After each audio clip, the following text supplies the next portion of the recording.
नमस्कार, मी प्रभाकर लोंढे, खडतर प्रवास वर्तमानपत्राचा तथा खडतर प्रवास यूट्यूब चॅनलचा मुख्य संपादक.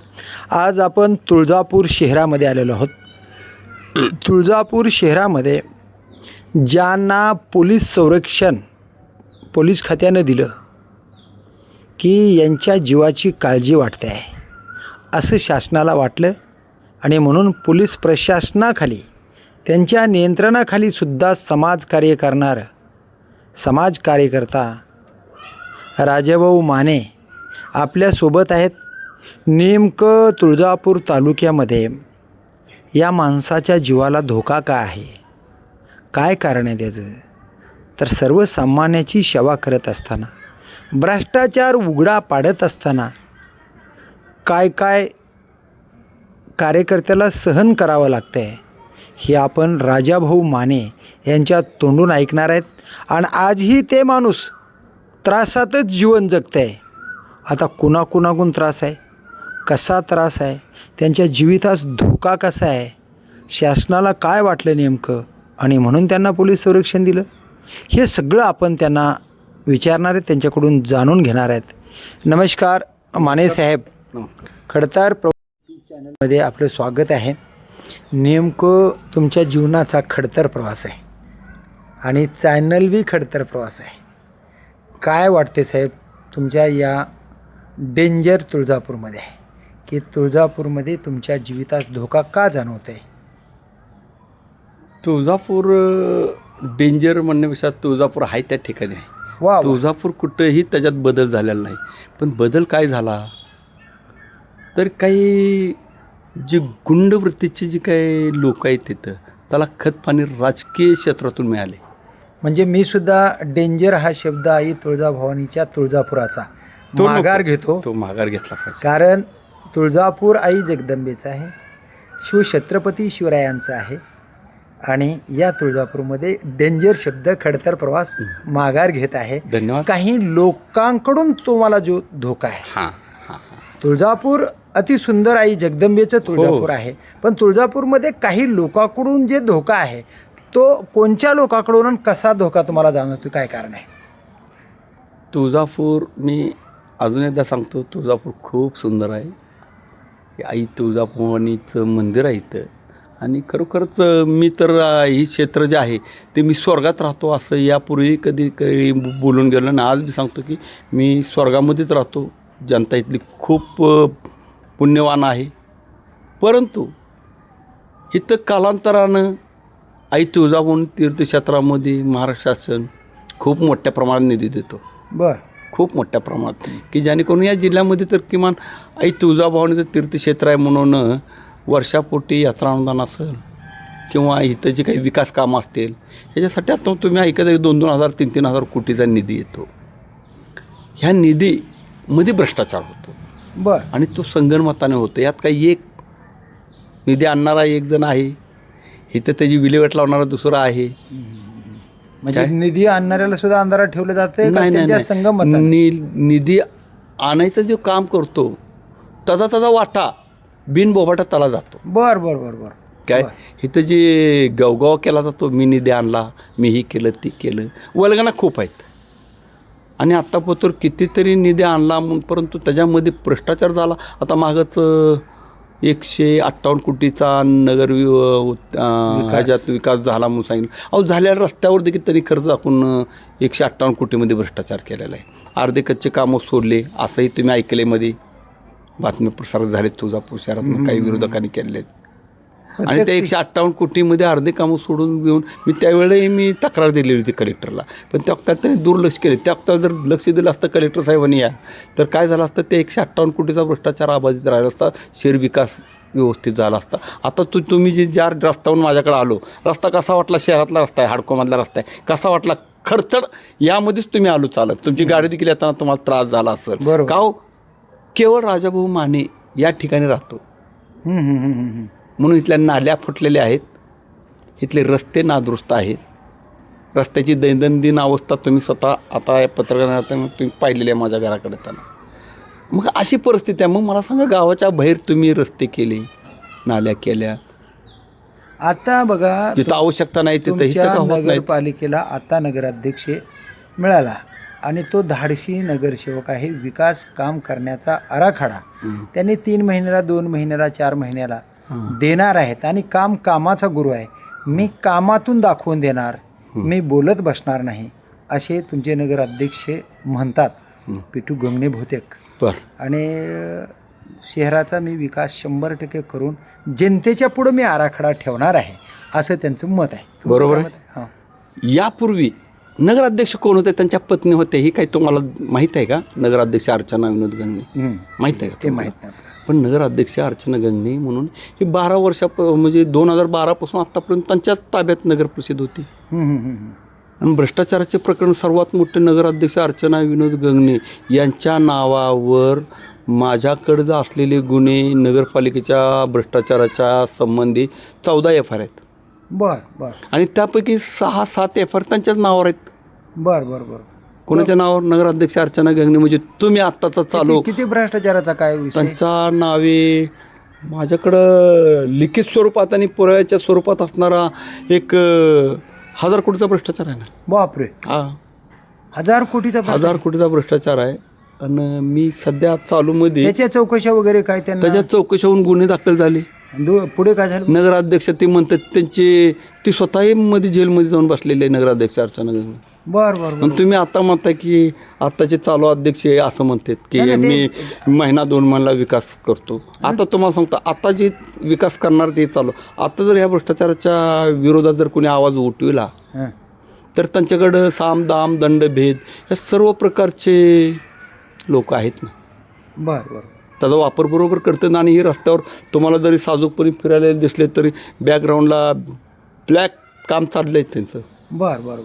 मग तुम्हाला जे धोका जाणवतोय, तुम्हाला प्रशासनाने पोलीस संरक्षण दिलं, ते कोणत्या कारणामुळे दिलं? हां, मला काय झालं, तुळजापूरच्या नगर परिषदेमध्ये घरकुल घोटाळा 900 घराचा घरकुल घोटाळा झाला 25 कोटीचा.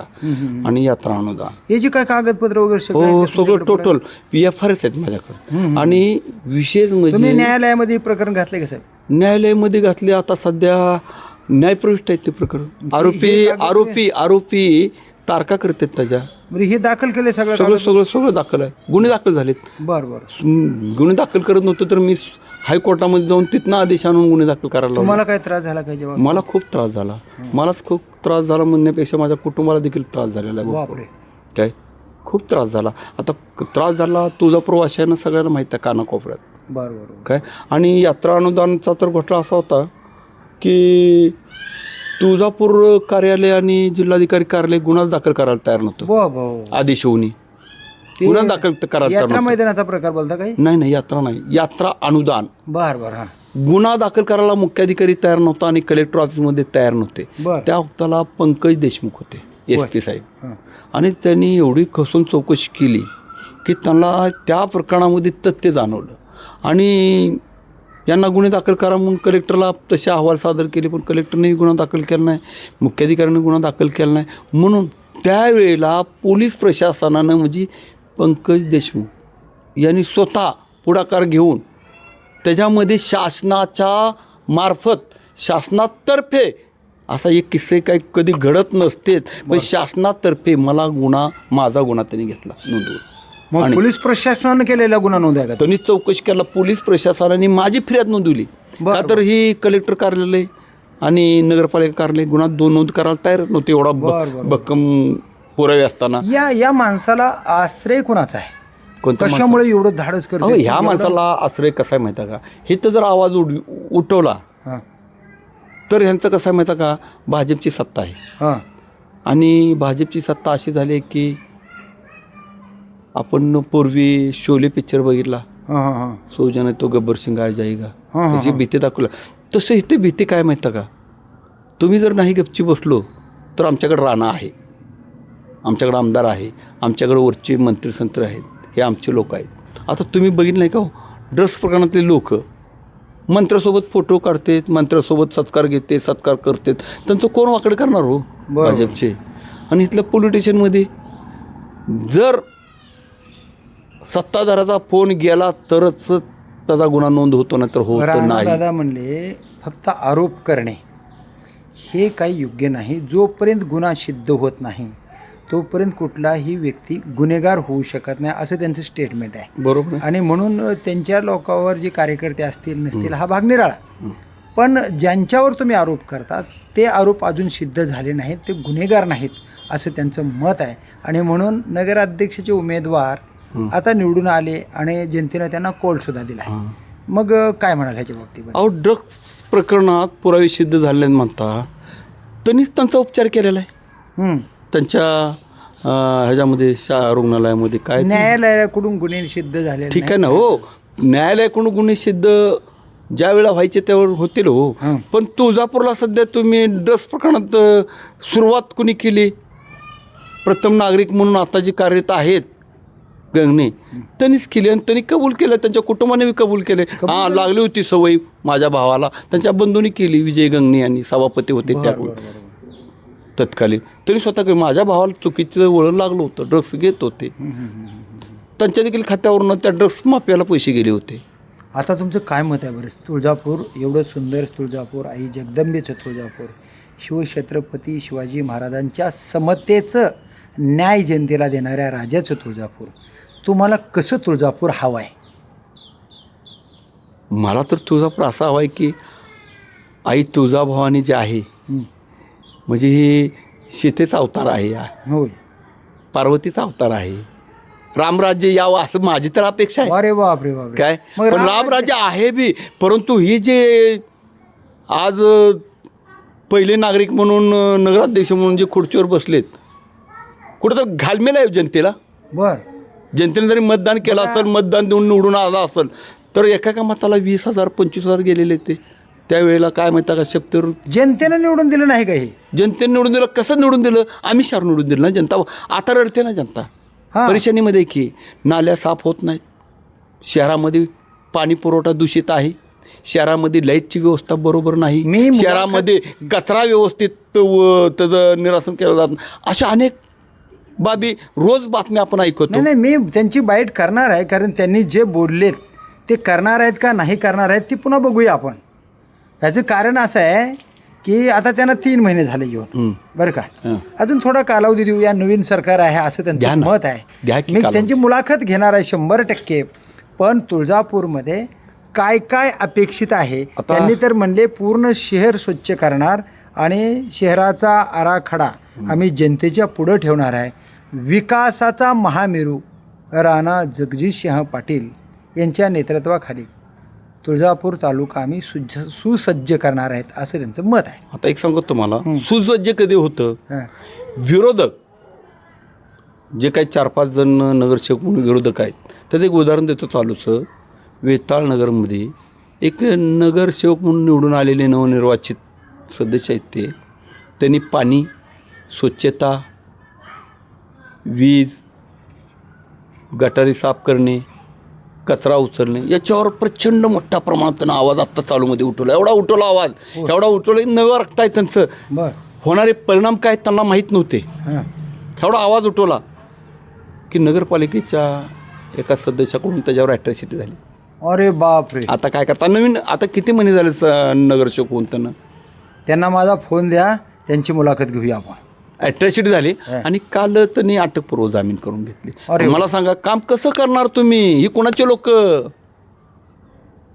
आहेत? मग एका नगरसेवकावर लोकप्रतिनिधीवर ॲट्रॅसिटीचा गुन्हा होतो. अहो, त्या लोकप्रतिनिधीनं जर भांडण चाललं असेल कोणाचं तर मिटवायला जाणं त्याचं कर्तव्य आहे म्हणून त्यानं गेला. जर उद्या गेला बी नसता तर उद्या काय झालं असतं? बरोबर, जनतेनं म्हणले असते आमच्या वादामध्ये हे प्रकरण त्यांच्या एरियामध्ये झालेला तो गोंधळ आहे, त्याच्या वार्डामध्ये तो झाला गोंधळ. बरं साहेब, तुम्हाला सांगतो, आता हे पूर्ण शहराचं तर तुम्ही आराखडा मांडला आणि शहरासाठी तुम्ही 25 वर्षे लढता, एक दिवस नाही. बरेचसे तुमच्याकडे प्राणघातक हल्ले सुद्धा झाले तुमचे. हो, आता गेल्या महिन्यात देखील सगळं झालं. पोलीस प्रशासनानं तुम्हाला संरक्षण दिलं, त्या संरक्षणाअंतर्गत सुद्धा तुम्ही काम चालूच ठेवलं गेलं. आता तुमच्यावर पोलीस प्रशासनाच्या हद्दपारीची नोटीस आहे असं कळत आहे. कोणी हद्दपारीची नोटीस काढली तुम्हाला? काय झालं, माझ्यावर हद्दपारीची नोटीस काढलेली आहे त्यांनी. काय कारण काय दाखवले त्याच्यात? हद्दपारीची नोटीसमध्ये काय माहिती का, त्या गुन्ह्यामध्ये 5 गुन्हे यादी दाखवली. 5 गुन्हे माझ्यावर दाखवले. 5 गुन्हे यादी कोणाच्या सांगतो तुम्हाला. नगर परिषदचा ठेकेदार किंवा ठेक्यामध्ये सहभाग नोंदवून ज्यांनी कल्लोळ तीर्थ घेतलेलं आहे हां आणि जो ड्रग्समध्ये माझ्या मते माझ्याकडे पुरावे आहेत, मी पुरावे बोलत नाही, ड्रग्स प्रकरणामध्ये 5 लाखाचे कोणाचे विशाल छत्रेचे आणि त्याच्या पत्नीचे एकूण दोघाचे मिळून 5 लाखाचे ट्रीटमेंट आहेत आम्ही तारगडेसोबत देवाणघेवाणीचे. आणि आम्ही तारगडे हा ड्रग्स प्रकरणातला मुख्य आरोपी आहे. बरोबर. मग त्याच्यासोबत 5 लाखाचे ट्रीटमेंट आहेत. याची कागदपत्र आहेत आहेत तुमच्याकडे? माझ्याकडे टोटल कागदपत्र समोरच आहेत कागदपत्र. आणि दुसरी गोष्ट, तुळजापूर शहरामध्ये एक 10,000 रुपयाचे 2 आरोपी केले त्यांनी. 10,000 रुपये ट्रान्झॅक्शन झालं. बरं बरं. त्यांच्या कुटुंबातला एक आरोपी होता म्हणून ट्रान्झॅक्शन झालं. एक अमृतराचा मुलगा आणि एक शिंदेचा मुलगा आहे. ट्रान्झॅक्शन 10,000चे ट्रान्झॅक्शन झालं. माझ्याकडे ऑर्डर आहेत त्याच्या. ट्रान्झॅक्शन सोडा, 10,000 रुपयाचे ज्याचे ट्रान्झॅक्शन झाले त्याला आरोपी केलं तुम्ही ड्रग्स प्रकरणात. मग 5-5 लाखाचे ज्याच्या नावावर ट्रान्झॅक्शन आहे, देवाणघेवाण सातत्यानं झालेले आहे, त्यांना का आरोपी नाही? आणि त्याचा आणि ड्रग्स प्रकरणांना सुटका झाल्या त्यांनी काय केलं, लगे बाहेर येऊन जुगार अड्डा मन्ना नावाचा चालू केला. त्याचा लाईव्ह पुरावा घ्याई. दाखव. हेतूनच घे. हे लाईव्ह पुरावा त्याच्या नावाचा. म्हणजे काय माहिती आहे का, विशाल छत्रे आहे, आम्ही तारगडे आहे आणि पैशाचे नोटा समोर पडलेले आहेत. मी SP साहेबांना भेटून सगळं दाखवलं त्यांना. काय मग मला सांगा, याच्यावर काय कारवाई झाली? मग मी SP ला भेटून मी त्यांना निवेदन दिलं, तक्रार दिली. मग SP साहेबांना असं काय वाटलं, घ्यायला वाचवावं वाटलं? हे SP साहेबांना का वाचवावं वाटलं? उलट काय माहिती आहे का, आताचे SP? हो आत्ताचे SP त्यांना भेटलो मी. ऋतू खोकर साहेबाला समक्ष जाऊन भेटलो. समक्ष हा व्हिडिओ दाखवले, 4 किल्पा दाखवले. बरं. काय केलं जुगाराड्याच्या? अहो त्यांनी कुठली ऍक्शन घेतलेली नाही. मग तुमच्यावर हद्दपारी? हां, आता सांगतो ना मी हे जे प्रकार करायला लागलो, यांचे लोक आहे, हे कसं म्हणतात, राणा पाटलाचे लोक आहेत ते. बरं. यांचे कार्यकर्ते, त्यांच्या कार्यकर्त्याला जर धक्का लागला तर त्याच्यावर पोलीस स्टेशन तुळजापूरमध्ये केस झालीच म्हणून समजायचे, किंवा त्याला कुठल्या तर प्रकरणात गुंतलंच म्हणून समजायचं. आत्ता जसं नगरसेवकावर गुन्हा दाखल होतो, तो आवाज कशावर उठला, स्वच्छतेवर आवाज उठवला तर त्याच्यावर गुन्हा दाखल झाला. आम नागरिक तर वेगळे हो. मी गेली 25 वर्ष झालं जटतोय. 25 वर्षात माझ्यावर अनेक गुन्हे दाखल झाले आणि ती गुन्हे सुटली. आता एक उदाहरण देतो तुम्हाला, आवाज उठवण्यावर गुन्हे कसे दाखल होते. एक उदाहरण देतो, कुणी नाही, षडयंत्र एकच आहे. आता दाखवतो तुम्हाला. माझ्याकडे एक आहे, तुम्ही देखील ही प्रकरण खात्री.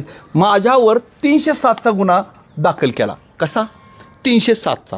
योगेश विलास दळवी या व्यक्ती करवी म्हणालो मी. जी घटनाच घडली नाही, ती घटना घडली असं दाखवून 307चा गुन्हा माझ्यावर आणि माझ्या 2 मुलावर दाखल केला.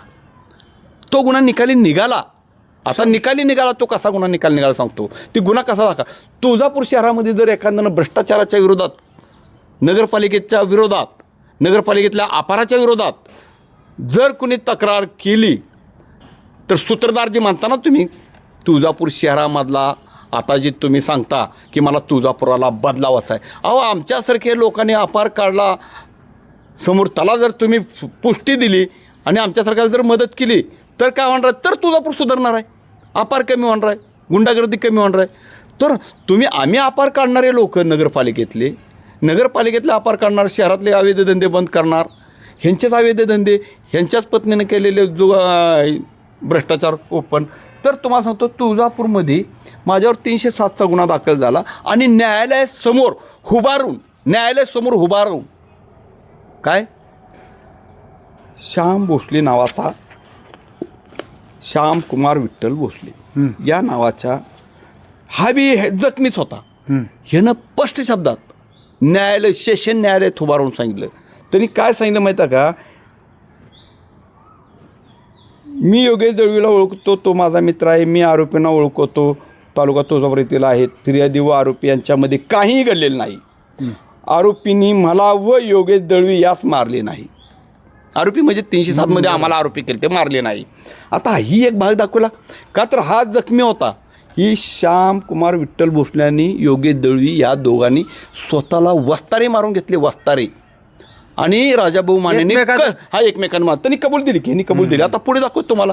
आता तुम्ही जे म्हणता ना पहिला नागरिक, आता बघा बरं कुणाच्याला उलट तपासामध्ये काय सांगतो माहिती आहे का, तो श्याम कुमार विठ्ठल भोसले, मी विनोद गंगनेच्या साडी सेंटरमध्ये कामाला होतो, योगेश दळवी सुद्धा तेथे काम करत होता. फिर्यादी योगेश दळवीने मला नगरपालिकेत बोलावले. ज्यांनी माझ्यावर 307ची फिर्याद दिली तो योगेश दळवी. योगेश दळवीने मला नगरपालिकेत बोलावले. बालाजी गंगणे, योगेश दळवी, गणेश कापसे आणि मी स्वतः म्हणजे श्यामकुमार भोसले, मी स्वतः तेथे हजर होतो. योगेश दळवी याने मला सांगितले की आरोपी नंबर 2 राजाभाऊ माने ला केसमध्ये गुंतवायचे आहे, कारण तो माहितीच्या अधिकाराखाली माहिती काढून पुढाऱ्यांना त्रास देत आहे. योगेश दळवीने मला असे सांगितले की, म्हणजे श्यामकुमार विठ्ठल काय म्हणतो, योगेश दळवीने मला असे सांगितले की स्वतःला वस्ताऱ्याने जखमा करून घ्यायच्या आणि राजाभाऊ मानेला केसमध्ये गुंतवायचा, असं कुणासमोर सांगितले? सेशन न्यायालयासमोर सांगितलं. आता बघा पुढे काय म्हणतं माहिती आहे का, वस्ताऱ्याने जखमा करून घेतल्या आणि त्यानंतर आम्ही पोलीस स्टेशनला गेलो आणि आम्ही मेडिकल मेमो घेतला व सरकारी दवाखान्यात गेलो. मी विनोद गंगणेच्या दुकानात कामाला असल्यामुळे मला हे जबरदस्तीने करावे लागले. दवाखान्यामध्ये माझी सही घेतली. पुढे काय झाले ते मला माहीत नाही. बापू वैरागे, प्रमोद घुगरे, महेश देशमुख, खंडू साळुंके, ओंकार शेटे, नागेश गरड, गणेश कापसे, बालाजी गंगणे, धनंजय काकडे, नितीन टोले हे फिर्यादी योगेश दळवी व विनोद गंगणे यांचे मित्र आहेत. योगेश व हे लोक व विनोद गंगणे यांनी ही खोटी केस दाखल केली आहे. विनोद गंगणे हा राष्ट्रवादी काँग्रेस पार्टीचा त्यावेळेला तो अध्यक्ष होता. आता मला सांगा, तुम्ही नगराध्यक्षाचं नाव घेता, ही माझी नाही, ही कुणाची सही आहे? ही सही न्यायालयाची आहे. न्यायालय कोणतं आहे? आत्ती जिल्हा सत्र न्यायाधीश. पूर्ण घ्या बाया, उद्याच्याला म्हणजे बिना पुराव्याचं बोललं असं नको. पुढे एक घी पान घे. आता आवाज भ्रष्टाचाराचा उडवला, नगराध्यक्ष राहतो ना कोपऱ्यात, पण असे गुन्हे करतो ना, खोडसाळ वृत्तीचा आहे नगराध्यक्ष. हा मला फाशी होऊ द्या, हो मला इथं खून पडू द्या, माझा परवा नाही मला देणं घेणं. खरं बोलायला का? अहो काय पोलीस स्टेशनवाले गुन्हे दाखल करते त्यांच्या चांगल्यावरून गुंतवते. आत्ता हद्दपार का केली माझी? आता माझी हद्दपार का केली? काय मी नगरपालिकेच्या संबंधी 5 भ्रष्टाचाराचे प्रकरण जबरदस्त, म्हणजे मी ईडीकडे देखील तक्रार दिलेली आहे. त्याची 149 कोटीची ईडीकडे तक्रार आहे माझी. काय त्याची चौकशी लागली का? हो, चौकशी लागल्या. आणि चौकशी लागली म्हणून ह्या कलेक्टरनं, तुम्हाला सांगतो, ह्याच कलेक्टरनं 5 तक्रारी थांबवलेत, चौकशी झालेल्या थांबवलेत. जिल्हा आयोग आताच्या कलेक्टरनं तक्रारी थांबवलेत. बरं, आता तुमच्यावर जी हद्दपारीची नोटीस आहे ते कुठून आली तुम्हाला नोटीस? ही नोटीस येण्याचं कसं माहिती का, मी ही भ्रष्टाचार ओपन करलो. आता मला सांगा, माझा तर नंबर 2चा धंदा नाही. नाही, माझं काय म्हणणं आहे, तुम्हाला जी नोटीस बजावली ती कुणी बजावली? ही निलेश देशमुख, ही निलेश देशमुख DYSP इथं तुळजापूर पोलीस स्टेशन आणि DYSP हे दोघं जणांकडे कुणाला हद्दपार काढायचे कुणाला नाही. तर ही काय माहिती अधिकार आहेत का त्यांचे? या अधिकारी, हां, यांच्याकडे अधिकार आहेत ते. बरं. काय तर राजाभाऊ माने कुठल्याही प्रकारचा कुणालाही आजपत्र चापट मारलेला नाही. चापट मारलेली मी दाखवू द्या. बरं, तुमच्यावर काय आरोप काय लावले त्यांनी? त्यांनी काय माहिती का, काय नाही, नगरपालिकेतली एक महिला स्वच्छता ठेक्यावर आहे. काय स्वच्छता ठेक्यावर आहे, तिनं काय केलं माहिती का, 2 विनयभंगाच्या केसेस केल्या. कुणावर? माझ्यावर. बघा काय लावले आरोप. ही कुठली महिला आहे? नगर परिषदेच्या स्वच्छता ठेक्यावर मुकादम म्हणून आहे. तिनं 2 विनयभंगाच्या केसेस माझ्यावर केल्या. खरे आहेत का खोटे आहेत? काय कशा खरं राहणार ते केसेस? राजाभाऊ माने कुठल्या महिलाचा आधार एवढा करतो की सांगायचं सोय नाही.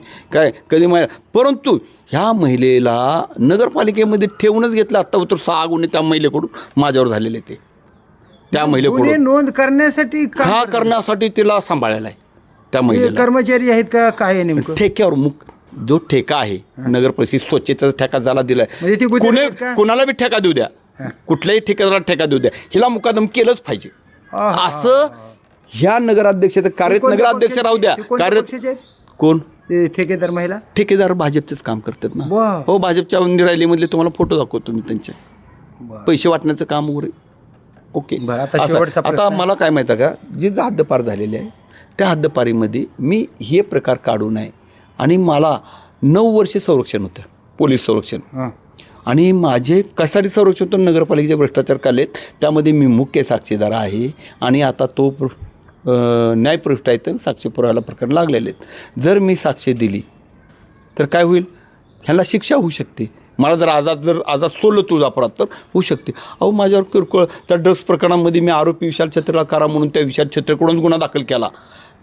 ती प्रकरण माझ्यावर लादलं गेलं साक्षात देऊ नये म्हणून दबाव टाकण्यासाठी. आणि तुळजापूर शहरामध्ये माझ्यावर माझी हत्या होईना गेली, घडवून आणते ते, पण माझी हत्या होईना गेली तुळजापूर शहरात. म्हणून आता त्यांनी माझी हत्या घडवून आणण्यासाठी मला 3 जिल्ह्यातून बाहेर काढायचं आणि कुणाला तर सुपारी द्यायची आणि तिथं माझी हत्या घडवून आणायची. मग एखादी दुर्घटना करतील किंवा एखाद्या सुपारी बाजूला सुपारी देतील. तुम्हाला ही धोका जाणवतोय? हो, माझं 23 पानाचं म्हणणं आहे साहेब. 23 पानाच्या म्हणण्यामध्ये माझं पहिलंच वाक्य काय, होय हद्दपारीची नोटीस म्हणजे समाजसेवकाचा खात्मा करण्याचे षडयंत्र होय. आता तुम्हाला काय म्हणायचं, शेवटचं आव्हान कुणाला करायचे? गृहमंत्र्याला, मुख्यमंत्र्याला, अगर पंतप्रधानाला, मला या महाराष्ट्राचे मुख्यमंत्री देवेंद्र फडणवीस साहेब यांना मला आव्हान करायचं आहे. साहेब, आपण मुख्यमंत्री म्हणून आहात, गोरगरिबासाठी तुम्हाला कार्य करायचं आहे, शेतकऱ्यासाठी कार्य करायचं आहे. मी एक शेतकरी आहे आणि तुम्हाला एवढे कामं करत असताना अपार करणाऱ्याला तुम्हाला पाठबळ द्यायचं आहे का अपार ज्यानं काढला त्याचं संरक्षण करायचं आहे? तुम्हाला आता सध्या तर कुणाकून धोका तर ऐका, तर या तुळजापूर तालुक्यामध्ये आमदार म्हणून भाजपचे राणा जयसिंग पाटील आहेत.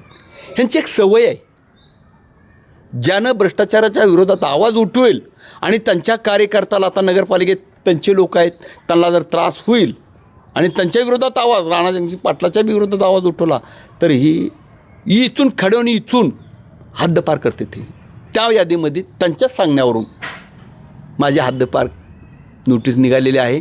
DYSP देशमुख असतील, तुळजापूरचे PI असतील, त्यांच्याशिवाय पाणीही तुळजापूरचा हलत नाही. अहो नगरसेवक अट्रॅसिटी चालूमध्ये झाली. तुम्हाला आता शेवटच्या प्रश्नामध्ये कुणाकडून धोका जाणवतो आणि तुम्हाला मला संरक्षण कुणाकडून असावं? ऐका, मला धोका हे जे लोक आहेत, मी आत्ता ज्या लोकांचे भ्रष्टाचार काढलेले ते आता जी काय सत्तेवर लोक आहेत, नगराध्यक्ष असतील, गावगुंड त्यांनी सांभाळलेले असतील तुळजापुरातले, या लोकांकडून माझ्या जीविताला धोका आहे. आणि मला हद्दपार करून 3 जिल्ह्यातून माझा तिथं खात्मा करण्याचा त्यांचा षडयंत्र आहे. माझं 9 वर्ष असलेलं माझं संरक्षण देखील माझ्या खात्रीशीर आणि 100% माहितीनुसार ह्यांनी तुळजापूरचे PI आणि देशमुख DYSP यांना अहवाल तसा द्यायला लावला, याला राजाभाऊ मानेला आता संरक्षणाची गरज नाही म्हणून इथनं अहवाल गेला कुठं, SP ऑफिसला गेला. आणि SP ऑफिसनं गरज नाही म्हणून त्यांच्या आढावा बैठकीमध्ये माझं संरक्षण काढलं. म्हणजे संरक्षण काढण्यासाठी देखील तुळजापूरची पोलीस यंत्रणा जबाबदार आहे. आणि त्या पोलीस यंत्रणावर प्रेशर आणण्यासाठी तुळजापूर तालुक्याचे आमदार आणि आत्ताचे जे काही नगराध्यक्ष आहेत यांच्या षडयंत्रांतून माझं संरक्षण केलं आहे. आणि यांच्या षडयंत्रांतून जी चालू असलेल्या भ्रष्टाचारामध्ये मी पाठपुरावा कुठलाही करू नये म्हणून 2 वर्षासाठी मला हद्दपार करून तिकडंच राजाभाऊ मानाचा परस्पर काटा काढण्याचं त्यांचं षडयंत्र आहे. बघा, हे राजाभाऊ माने आहेत. यांची तळमळ, यांचं काम, यांचं धाडस आणि मला नेमका कशामुळं धोका आहे हे त्यांनी त्यांच्या आतापर्यंतच्या मुलाखतीमध्ये मांडलं आहे. आणि आव्हान त्यांनी महाराष्ट्राचे मुख्यमंत्री, गोरगरिबाचे कैवारी आणि शेतकऱ्याचे कैवारी असणाऱ्या, भ्रष्टाचार उघडा पाडणाऱ्या समाजसेवकाचं सुद्धा संरक्षण करण्याची जबाबदारी महाराष्ट्राचे मुख्यमंत्री देवेंद्र फडणवीस यांची आहे. त्यांच्याकडे त्यांनी त्यांच्याकडे न्याय मागितला आहे की तुम्हीच आता मला न्याय देऊ शकतात, कारण तुळजापूरमध्ये काही गुंडगिरीवरतीचे लोक आहेत, यांच्याकडूनच माझ्या जीवाचा खात्मा करण्याचा प्रयत्न मला तुळजापूर, धाराशिव जिल्ह्यामधून 3 जिल्ह्यामधून हद्दपार करून माझा तिकडंच खात्मा करायचा प्रयत्न आहे असं त्यांचं मत आहे. म्हणून महाराष्ट्राच्या मुख्यमंत्र्यांनी माझ्या जीवितास धोका ज्यांच्याकडून आहे त्यांचा बंदोबस्त करावा आणि मला न्याय मिळावा अशीच मागणी राजाभाऊ माने समाजसेवक तुळजापूर यांनी केलेले आहे. तर बघूया येणाऱ्या काळामध्ये महाराष्ट्राचे मुख्यमंत्री राजाभाऊ माने यांच्याकडे कशा पद्धतीनं बघतात आणि कसा न्याय देतात ते पाहूया येणाऱ्या काळातच. मी प्रभाकर लोंढे, खडतर प्रवास वर्तमानपत्राचा तथा खडतर प्रवास यूट्यूब चॅनलचा मुख्य संपादक. या चॅनलला सबस्क्राईब करा, शेअर करा, लाईक करा, बेल आयकॉनचे बटन दाबा आणि आपल्या कमेंट बॉक्समध्ये कमेंट लिहा, विचार लिहा. ते खरे ते खरे, खोटे ते खोटे. मग समोरचा माणूस कोणीही असू द्या, कारण त्या माणसापेक्षा समाज कार्यकर्त्यांचा जीव फार महत्त्वाचा आहे. समाज कार्यकर्ता जगला तरच भ्रष्टाचाराला आळा येणार आहे. म्हणून कमेंट बॉक्समध्ये सत्य आधारावर कमेंट लिहा. धन्यवाद तुळजापूरकर, धन्यवाद धाराशिवकर. जय हिंद, जय महाराष्ट्र.